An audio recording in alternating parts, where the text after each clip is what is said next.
ngambil ini kayak ini loh Mas, apa, kita scan barcode. Oh, gitu, QRIS. QRIS ya gitu. Jadi masuk ke saya dulu Oh, informasinya. Ini ada 2 perpaduan yang unik menurut saya. Jadi di dalam darahnya Mbak Anggi itu ada satu dari wilayah barat Tanah Jawa, yang satu ada dari wilayah timur Tanah Jawa. Saya lebih ini tadi mengambil QRIS-nya itu dari wilayah timur, karena saya kan kelahiran Jawa Timur saya. Alhamdulillah kita masih ada satu garis keturunan, ya jauh ya, satu keturunan. Kemudian menyampaikan bahwasannya yang dimaksud Mbak Anggi ini tadi kan ada beberapa penggandaan diri, yang itu solid, real, nyata, orang melihat dan bahkan bisa berinteraksi tanpa ada komunikasi gaib di situ. Leluhurnya Mbak Anggi dulu itu boleh dibilang bisa ada satu ajian namanya pecah sukmo. Jadi memecah sukmo itu memecah diri, itu bisa ada di mana-mana dalam waktu yang sama. Jadi misal ini satu orang, ini di rumah, ada yang di sana, ada yang di sana. Ini kita kenal seperti para pejuang zaman dulu. Ada. Ini dari satu daerah di ujung timur Tanah Jawa yang terkenal wingit lah di situ. Dalam darahnya Mbak Anggi itu mengalir banyak ajian-ajian ilmu. Yang ini memang turun-temurun dari garis keturunan para leluhur. Jadi kalau misal gadget ya, itu banyak aplikasi-aplikasi yang tinggal klik gitu.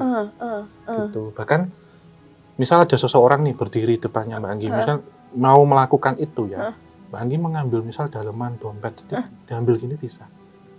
Gitu. Ya, misal saya ada kertas ini ya, nanti dompet misal, saya taruh belakang, Mbak itu ambil tiba-tiba sudah berubah di situ. Bisa? Iya, karena kodammu itu banyak banget. Kodam itu apa? Kodam itu adalah jin pembantu, atau dia disebutnya itu perewangan. Gitu. Bahkan bisa memecah itu tadi, memecah diri. Jadi ini bukan satu entitas yang kemudian mengambil Mbak Anggi, bukan. Tapi bagian dari kemampuanmu itu yang bisa memecah dengan otomatis. Tapi kekurangannya aku nggak bisa ngendaliin gitu kan? Iya, karena kan Mbak Anggi nggak menekuni ini. Iya, nggak menekuni ibarat kata sekali.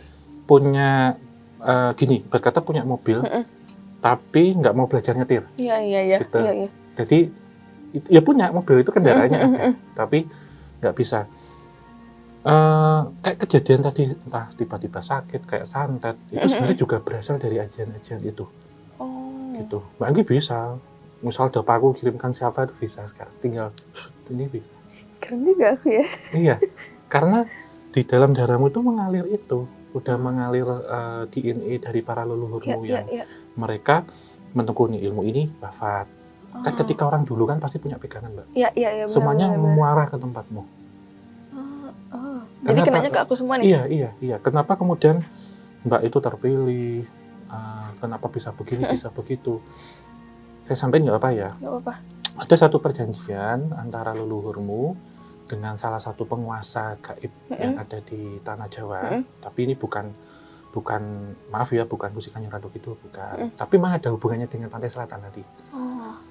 Bahwasannya leluhurnya Mbak itu bukan orang sembarangan. Dalam artian orang yang bisa berjalan di atas air dulu, punya ajian meringankan tubuh, tetapi akan memilih satu anak keturunannya itu yang nanti akan diangkat sebagai seorang ratu, ratu ilmu metafisik.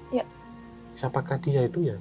Ternyata pulungnya atau kawayonya itu jatuh Mbak Anggi, karena di usia 3 tahun atau berapa tahun tuh sempat, maaf ya kalau salah ya, tempat mengalami demam atau apa selama beberapa hari. Pernah sih. Demam yang benar-benar serius, tapi nggak ada penyebabnya apa itu. Pernah. Itu instalasi Mbak, pemasangan itu, diinstal itu Mbak. Gitu.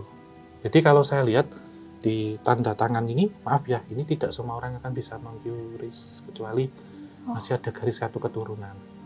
Tapi ini kita jauh ya, mungkin dari era abad ke-12, abad ke-13 gitu. Itu udah hampir 1 milenium nih jaraknya. Jauh ya? Iya, 1000 tahun.